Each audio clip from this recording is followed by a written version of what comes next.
آج آپ کے لیے نئی قسط لے کے آئے ہیں. نئے پسیج آئے سنتے ہیں. تیرا آئینہ ہے وہ آئینہ، لبنہ غزل نے لکھی ہے. آج میں نے اسے کافی عرصے کے بعد دیکھا تھا اور دیکھا تو حیران رہ گئی. میرے وہم و گمان میں بھی نہ تھا کہ جو ایک کھلتی ہوئی کلی کی طرح تھی، اب مرجھائے ہوئے پھول کی صورت پتی پتی ہو رہی تھی. گلاب کی سوکھی ہوئی خزاں رسیدہ پتیاں جنہیں ظالم ہوا کے تبتبڑے جانے کہاں کھانس لیے پھرتے ہیں. ہم دونوں کالج کے زمانے میں کلاس فیلوز رہی تھی اور نازک میری بہت اچھی سہیلی تھی، میری ہمراز اور میں اس کی رازداں. پھر اچانک میرے ابو کا ٹرانسفر ہو گیا تھا تو ہم لوگ کراچی چھوڑ کر اسلام آباد آ گئے. مجھے نازک سے جدا ہونے کا بہت دکھ تھا، مگر کیا کر سکتی تھی، مجبوری تھی. جس دن میں اسلام آباد کے لیے کراچی سے روانہ ہو رہی تھی، اس دن میں اور نازک ایک دوسرے سے گلے مل کر بہت روئے تھے. میں تمہیں زندگی کے ہر لمحے میں مس کروں گی نایاب، نازک نے میرے گلے لگ کر کہا تھا، اور میں بھی تمہیں کب بھلا پاؤں گی. یہ تو مجبوری ہے جو ہمارے درمیان دیوار بن گئی ہے. اب تو دعا کروں گی کہ تم شادی کر کے یہاں واپس آ جاؤ. کیا تم اسلام آباد آ جاؤ؟ میں نے آنسوؤں کے درمیان مسکراتے ہوئے کہا تو وہ بھی ہنس دی. ارے ہاں، شارق کا کیا حال ہے؟ میں نے رازداری سے پوچھا تو اس کے آنسوؤں میں مسکراہٹ آ گئی، دلکش اور شرمیلی مسکراہٹ. وہ واپس آ جائے تو مجھے ضرور لکھنا اور شادی پر بلانا مت بھولنا، میں نے اسے چھیڑتے ہوئے کہا. تمہارے بغیر شادی بھی کون کرے گا، اور اگر تم نے ایسی کوئی حرکت کر لی نا تو میں تم سے ہمیشہ کے لیے ناراض ہو جاؤں گی.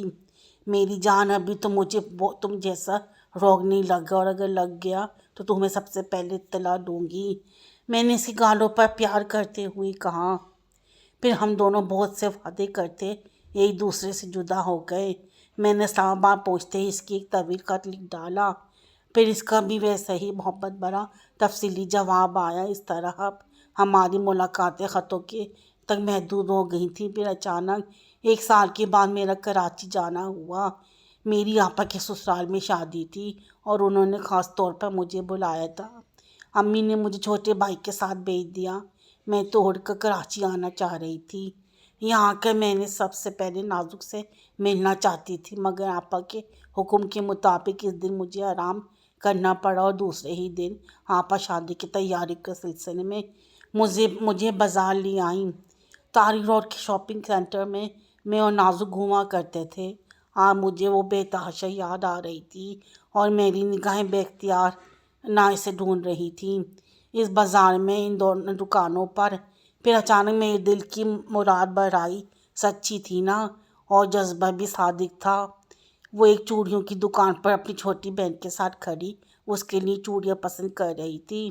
اسے میری آمد کا احساس نہ ہوا. میں چپکے سے اسے بے خبر کے پیچھے جا کر کھڑی ہو گئی اور سرگوشی سے اس کو پکارا. اب کیا ساری باتیں یہیں کر لو گی؟ وہ بولی. گھر ضرور آؤں گی.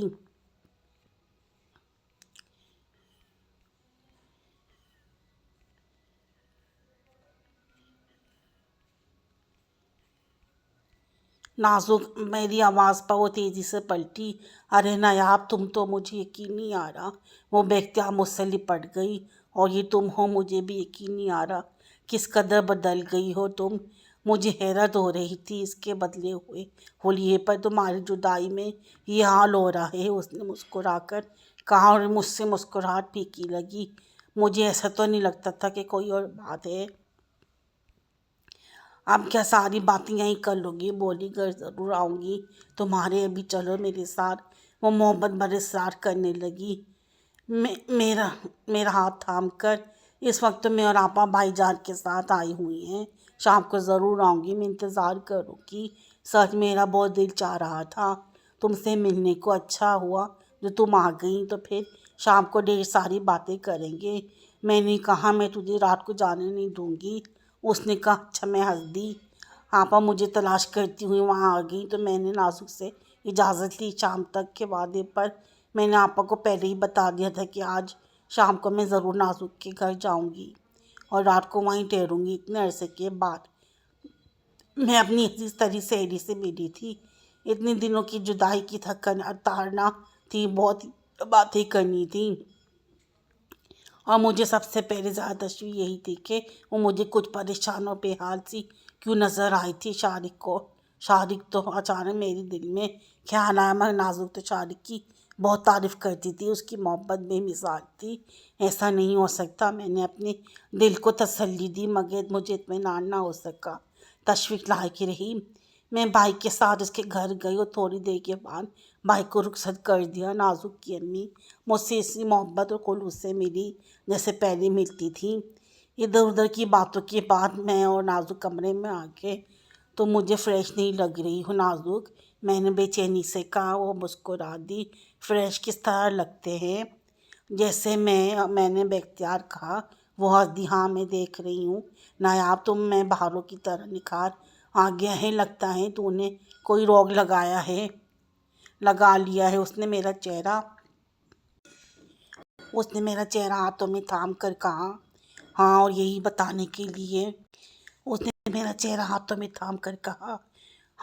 بتانے کے لیے تو آئی ہوں۔ میں نے سچائی سے اقرار کر لیا۔ کون ہے وہ؟ کب ہوا یہ حادثہ؟ کہاں ہوا؟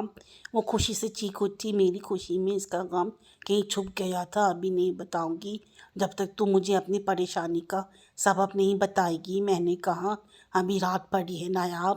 اس نے کہا تو ٹھیک ہے، آج ساری رات بیٹھ کر باتیں کریں گے، تو اپنے دل کا حال کہنا، میں تجھے اپنی سناؤں گی۔ میں نے کہا رات کے کھانے پر انہوں نے مجھے کے لیے ایک اچھا خاصا اہتمام کر ڈالا تھا۔ میں نے شکوہ کیا تو نازک کی امی محبت سے کہنے لگی، کوئی اہتمام نہیں ہے بیٹی، تم اتنے عرصے کے بعد آئی ہو تو میرا دل چاہ رہا تھا کہ میں اپنے ہاتھ کی ہر ڈش تمہیں کھلاؤں۔ یہ آپ کی محبت اور خلوص ہی ہے تو مجھے یہاں کھینچ کر لایا ہے۔ میں نے کہا کھانے کے بعد ہم پھر نازک کے کمرے میں آ گئے۔ میں نے اس کے چھوٹے سے شیلف میں سے شاعری کی کتاب تمہیں ملتے تو اچھا تھا اٹھا لی۔ اس کے کھول کر دیکھا تو اس کے پہلے ہی صفحے پر لکھا تھا، اپنی پہلی اور آخری محبت نازک کے لیے، دل کی گہرائیوں کے ساتھ محبت کا ایک حقیقی نذرانہ۔ شارق ہو تو یہ بات ہے۔ میں چھوٹی سی عبارت پڑھ کر مسکرا دی اور نازک کی طرف دیکھا جو اپنے بستر پر لیٹ چکی تھی۔ کھلی کھڑکی سے چاند اندر جھانک رہا تھا اور اس کے خالی آنکھیں چاند کے اندر کی سلگتی تنہائی میں جانے کیا تلاش کر رہی تھی۔ یہ کب کی بات ہے؟ میں اس کے قریب آ کر بیٹھ گئی۔ کتاب میرے ہاتھ میں ہی تھی، اس لیے کتاب کے اندر لکھی گئی شارق کی تحریر کے بارے میں پوچھنے لگی۔ یہ اس وقت کی بات ہے جب شارق کو مجھ سے محبت تھی۔ اس نے آ بڑھ کر کہا، کیا مطلب؟ اب نہیں ہے کیا؟ میں چونکی۔ اب ساری محبتیں خیال و خواب ہو گئی ہیں نایاب۔ کیوں؟ مجھے دکھ اپنے اندر اترتا محسوس ہوا۔ کیوں؟ کیا ہوا؟ کیا سوال؟ بس اب میری محبت پس آئینہ چلی گئی اور سر آئینہ کسی اور کا عکس تلاش کر لیا اس نے۔ نہیں ایسا نہیں ہو سکتا، میں اس کے غم پر تڑپ کر بولی۔ ایسا نہیں ہو سکتا، میں بھی یہی سوچتی تھی، مگر اب ہو گیا۔ اس کی آنکھوں اور لہجے میں نمی تھی۔ کون ہے وہ کمبخت ڈائن جس نے میری پیاری سہیلی کے حق پر ڈاکر ڈالا ہے؟ مجھے بہنتا غصہ آنے لگا۔ شارق پر بھی میری بات سن کر وہ ہنس دی۔ اگر مجھے اس کے بارے میں پتہ چل بھی جائے تو میں کیا کر لوں گی نایاب؟ جب شارق ہی میرا نہیں رہا تو؟ اگر تیری جگہ میں ہوتی تو اس کا حرافہ کو گولی مار دیتی جس نے کسی کی زندگی میں آگ لگا دی۔ آگ تو میرے اپنوں نے لگائی ہے نایاب، کسی سے کیا شکوہ؟ تو بدلتا ہے تو بے ساختہ تیری آنکھیں اپنے ہاتھوں پر لکیر سے الجھ جاتی ہیں۔ اس نے ہاں بھر کر شعر پڑھا۔ شارق کو ایسا نہیں کرنا چاہیے تھا نازک، اتنی محبت کے بعد بھی مرد بدل جاتے ہیں، مرد کا دل اور نظر بدلتے کوئی دیر نہیں لگتی نایاب۔ اس لیے اب تمہیں میرا ایک پرخلوص مشورہ ہے کہ تم بھی سوچ سمجھ کر بات کرنا مرد کی ذات پر۔ مجھے واقعی بہت دکھ ہو رہا ہے۔ تم نے صرف شارق کا ذکر ہی کیا مجھ سے، میں نے اسے دیکھا نہیں، تم نے کبھی ملوایا نہیں۔ اگر میں اسے دیکھا ہوتا تو کہیں بھی مل جائے میں اسے ضرور باز پرس کروں گی۔ تم کرو یا نہ کرو کیا فرق پڑ جائے گا؟ وہ اداسی سے ہنس دی۔ اسے شرمندہ تو کروں، اسے مجھ سے محبت ہوتی تو وہ مجھے اپنے کیے پر شرمندہ ہوتا نا. تمہیں کیسے معلوم ہوا جب تمہیں یہاں سے گئی تھی نا؟ وہ ان کے دن امریکہ گیا ہوا تھا چارٹرڈ اکاؤنٹنٹ کورس کرنے. ابو نے بڑی مشکلوں سے اسے پالا اور پھر اس سال تعلیم کے لیے باہر بھیجنے کے لیے اپنی ساری زندگی کی جمع پونجی لگا دی. ان کا کوئی بیٹا نہیں تھا، اسے انہوں نے یتیم بانجی کو گلے سے لگا کر اپنا بیٹا بنا لیا، اور اس نے ابو اور امی کی ساری زندگی کی شفقت و محبت اور خلوص کا یہ صلہ دیا ہے کہ نایاب تعلیم مکمل ہونے کے بعد وہ یہاں آیا تو اسلام آباد میں ایک بہت اچھی جاب مل گئی، فوراً ہی چلا گیا. پھر ابو کا ہمارے رشتہ داروں نے اطلاع دی کہ وہ اسلام آباد میں ایک لڑکی کے ساتھ دیکھا جا رہا ہے. ابو نے اسے کئی خط لکھے مگر اس نے کوئی جواب نہ دیا. پھر میں نے اسے خط لکھا تو نے اس کا جواب لکھ کر بھیجا کہ اب تو میرا انتظار نہ کرو، بچپن کے رشتے کی کیسے اپنے آپ کو آزاد سمجھو. بہت ہی کمینہ نکلا وہ. اسے مجھ سے اچھی مل گئی ہوگی. اس نے آنکھوں میں آنسو باہر نکالا. نہیں نازک، تم سے اچھا کوئی نہیں ہو سکتا. تم مجھے اس کی مکمل تفصیل دو، تصویریں دکھاؤ، اور اسلام آباد میں ہوں میں اسے ضرور تلاش کر کے تمہارے پاس بھیجوں گی. میں اسے تسلی دی. جب اس نے میری اتنے سالوں کی محبت کا برہم نہیں رکھا تو تمہاری بات کا کیا مانے گا؟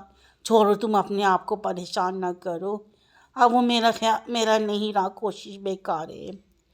تو مجھے اس کی تصویر تو دکھاؤ، ہو سکتا ہے کہ میں نے اسے اسلام آباد میں کہیں دیکھا ہو. میں نے اصرار کیا تو اس نے اپنی الماری کھولی اور سیف میں سے اپنی اور اس کی چند محبت بھری تصویریں دکھائیں. میں اس بے وفا شخص کے چہرے کو غور سے دیکھنے لگی. باعث چہرے اتنے اچھے ہوتے ہیں مگر اندر سے کتنے دھوکے باز ہوتے ہیں. کہاں بھر کر تصویر سے واپس کی. یاد رکھوں گی کیا؟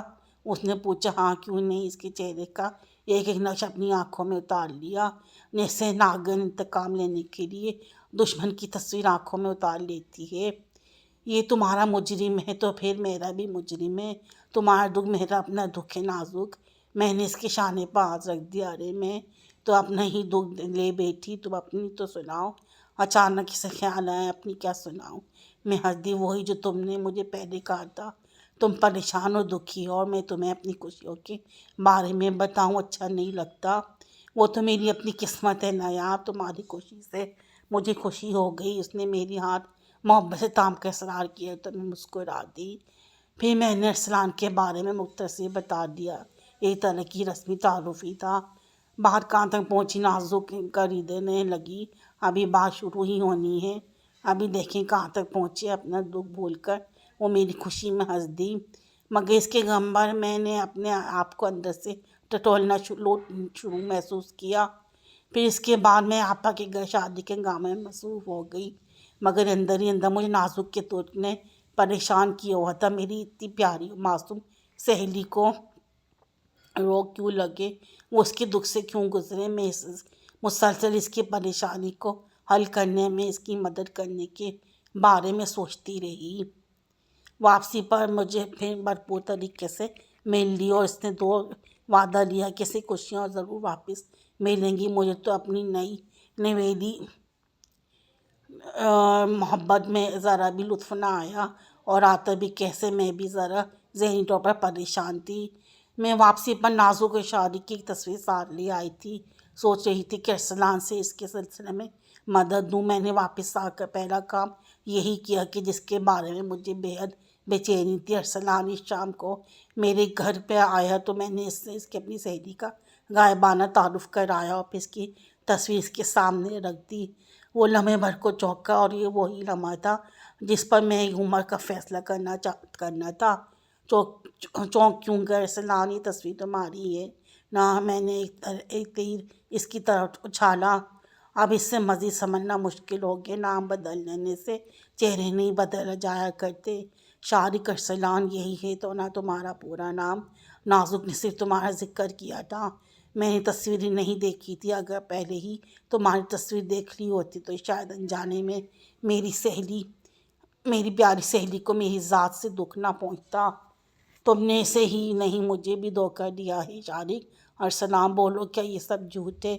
میں نے اس کی آنکھوں میں جھانک کر کہا تو اس نے سر جھکا لیا. مجرم جو ٹھہرا بہت افسوس کی بات ہے شارق ارسلان صاحب، ان لوگوں کے اتنے احسانات کو تم نے بلا کر مٹی میں ملا دیا۔ انہوں نے ساری زندگی تمہارے لیے قربانیاں دی اور تم نے یہ صلہ دیا۔ میری سہری نازک و فقیر پتلی، اس نے تمہارے لیے ساری زندگی تمہارے انتظار میں صبر کر کے گزار دی اور تم نے اس کی وفا کا یہ صلہ دیا۔